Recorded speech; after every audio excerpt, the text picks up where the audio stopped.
मानव शरीर में जीवन और मृत्यु क्या है? मृत्यु के दो स्वरूप हैं।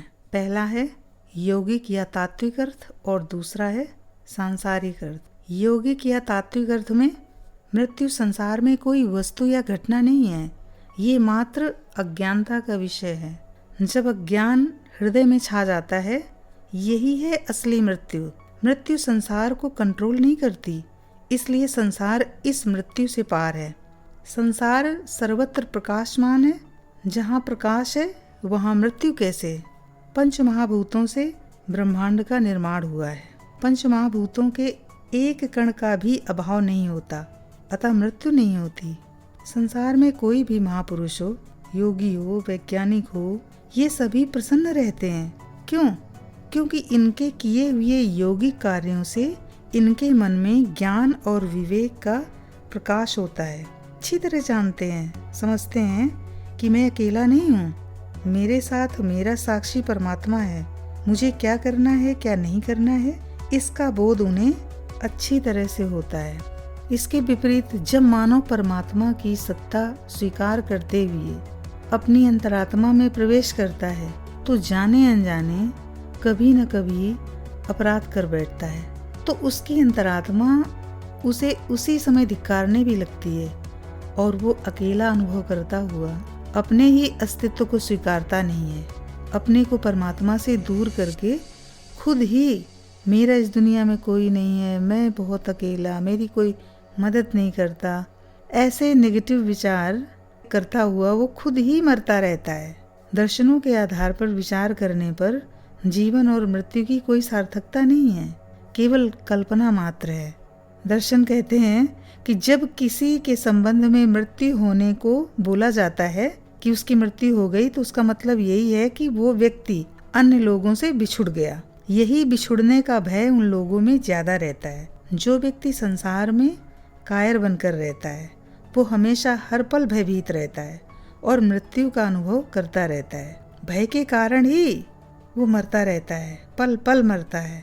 व्यक्ति का अपमान, अपकीर्ति ही उसे हताश निराश करते रहते हैं। अर्थात जो व्यक्ति जीवन में अपनी मानवता को त्याग देता है, वही उसकी मृत्यु है। क्या आपको नहीं लगता कि इसे गहराई से चिंतन करना चाहिए? शरीर रचना करने वाले परमाणु सबसे पहले कहाँ थे? आप इस पर विचार करें ध्यानपूर्वक। वो कहाँ थे? शरीर रचना करने वाले परमाणु सबसे पहले कहाँ थे? माता के जरायुज में, मतलब भ्रूण में। और भ्रूण से पहले हुए परमाणु कहाँ थे? माता पिता के रजवीर में थे। और रजवीर के पहले वो कहाँ थे?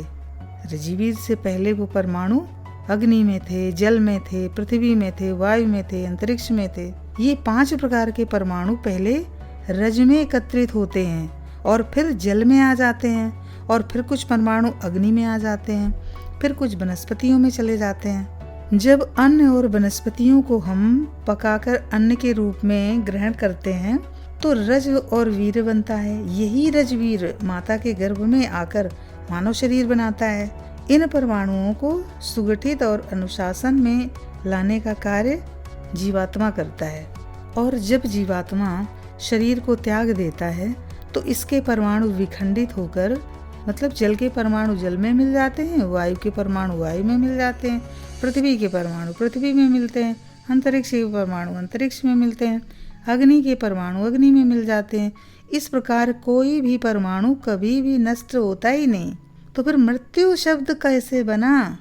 क्योंकि मानव ही अपनी वास्तविकता और मानवता को भूल गया है। अब वो अपनी चेतना और उस महाचेतना से बहुत बड़ी दूरी बना लिए और निरंतर दूरी बनाता ही जा रहा है। इसी अज्ञानता के कारण वो सदैव भयभीत भी रहता है। ये भय ही मृत्यु है। हर पल किसी कारण से, किसी बात के कारण, किसी परिस्थितियों के कारण अनावश्यक रूप से मन में भय बना ही रहता है और वो इसीलिए परेशान भी रहता है। यदि मृत्यु शब्द को हम नकारते हैं, तो फिर जीवन शक्ति कहाँ से आई? अभी विचार आता है कि यदि हम मृत्यु को भी अगर नकार दें कि मृत्यु कुछ होती भी नहीं, तो फिर जीवन शक्ति कहाँ से आई? वास्तव में मृत्यु शब्द जीवात्मा के साथ लगा हुआ रहता है। क्योंकि जब तक जीवात्मा के साथ भोगवाद है या भोगवाद की कामना है तभी तक जीवन है, और जीवन और भोगवाद एक दूसरे के पूरक हैं। भोगवाद के साथ ही जीवन शक्ति है। इससे भी गहरी एक और बात है, वो क्या है कि जीवन शक्ति का कोई अस्तित्व नहीं होता। जीवन शक्ति का अस्तित्व केवल भोगवाद के गर्भ में स्थित है और इस कारण इसे जीवन शक्ति कहते हैं। तो क्या, अब आगे विचार आता है, तो क्या केवल मृत्यु भोगवाद में है? मतलब मृत्यु केवल भोगवाद में है, आध्यात्मिकवाद में नहीं है। वास्तव में शरीर त्यागने का नाम मृत्यु नहीं है। हम मृत्यु से कितना भी बचते रहें, औषधियों का कितना भी सेवन कर लें, हाँ कुछ लंबी आयु जरूर बना सकते हैं याज्ञिक और औषधिक प्रक्रिया द्वारा, लेकिन इनके द्वारा, औषधियों के द्वारा, याज्ञिक प्रक्रिया के द्वारा हम कितनी ही प्राणिक ऊर्जा इकट्ठी कर लें, पर हम इस शरीर को कभी बचा नहीं पाएंगे। इस संसार में जो मानव कायर बनकर काम, क्रोध, मोह, लोभ में आकर्षित रहकर अभिमानी हो जाता है और दूसरों को अपमानित करता रहता है, वही मृत्यु को प्राप्त होता है। जो मानव अपने कर्तव्य का पालन नहीं करता, जिसका अपनी इंद्रियों पर संयम नहीं होता, जिसके भौतिक तत्व निरंतर वायु में मिलते रहते हैं, मतलब निरंतर वो सांसारिकता में जीता है, और जिसकी निरंतर अपकीर्ति होती रहती है, इसलिए परमात्मा भी उस मानव को निरंतर दंड देते ही रहते हैं। ये विचार आता है कि क्या ब्रह्मवेत्ता को भी मृत्यु भय होता है? नहीं, बिल्कुल नहीं। ब्रह्मवेत्ता मतलब जो हृदय की प्रक्रिया को जानने वाला है, जिसके स्वप्न में भी घृणा, ईर्ष्या, द्वेष नहीं है, जो अपने मानवीय हृदय और परमात्मा के हृदय दोनों का समन्वय करके चलने वाला है।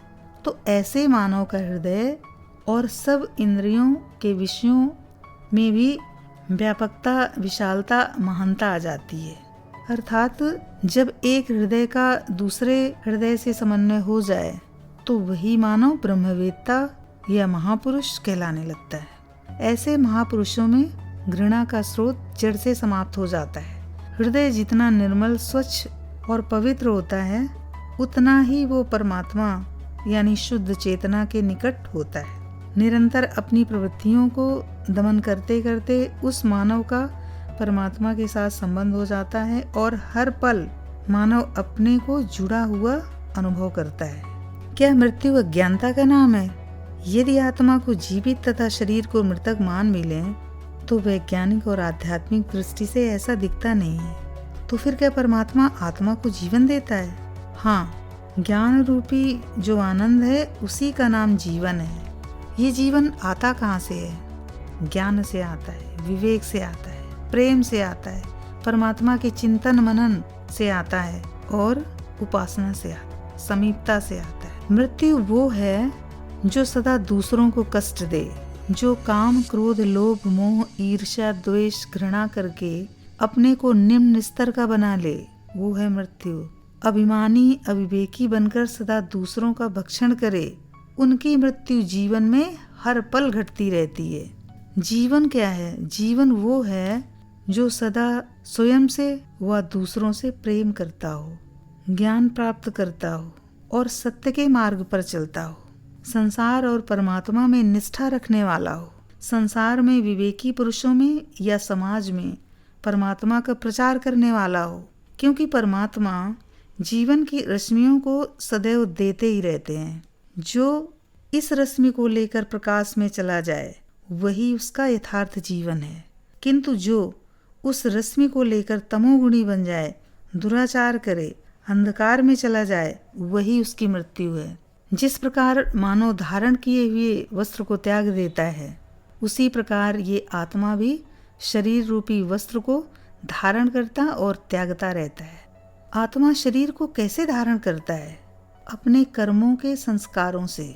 फिर अशरीरी होकर वो परमात्मा की गोद में पहुंच जाता है, जिसको हम मृत्यु कहते हैं। जब उसे वास्तविक ज्ञान, विज्ञान और विवेक रूपी वस्त्र प्राप्त हो जाता है, उसके बाद उसे इस वस्त्र की भी आवश्यकता नहीं पड़ती। इसका नाम जीवन है। फिर मानव की प्रतिष्ठा कहाँ पर रहती है? मानव की प्रतिष्ठा केवल मृत्यु में है। मृत्यु की प्रतिष्ठा कहाँ रहती है? मृत्यु की प्रतिष्ठा यम में विराजमान है। और यम की प्रतिष्ठा कहाँ रहती है? यम की प्रतिष्ठा ब्रह्म में विराजमान है। अतः संसार में ब्रह्म ही सर्वत्र मृत्यु का स्रोत है। वेद विद्या पर विचार करने पर एक विद्या दूसरी विद्या में प्रतिष्ठित आती है। योग पर विचार करने से एक योग दूसरे योग में समाहित दिखता है। लोक लोकांतरों पर विचार करने पर एक लोक दूसरे लोक में प्रतिष्ठित दिखता है। एक बच्चा माता के गर्भस्थल की अग्नि में समिधा बनकर प्रतिष्ठित है। एक दूसरे में समाहित होने का नाम ही मृत्यु है। मृत्यु का अपना कोई अस्तित्व नहीं होता। संसार में कोई प्राणी कहीं नहीं जाता। परमात्मा का एक चक्र है जो गति कर रहा है, उसी में समाहित होता है और उसी में उद्भव होता भी दिखाई देता है। मृत्यु के प्रकट होने से मानव दुखी व चिंतित होने लगता है। हृदय में विडंबना व भय उत्पन्न होता है, क्योंकि संसार में जितने भी पदार्थ हैं उनका मिलन होता है। मिलन से आकर्षण पैदा होता है। फिर जब उन पदार्थों का विच्छेद होता है तो शोक उत्पन्न होता है। शोक की लहर एक दूसरे तत्वों में उत्पन्न होने लगती है।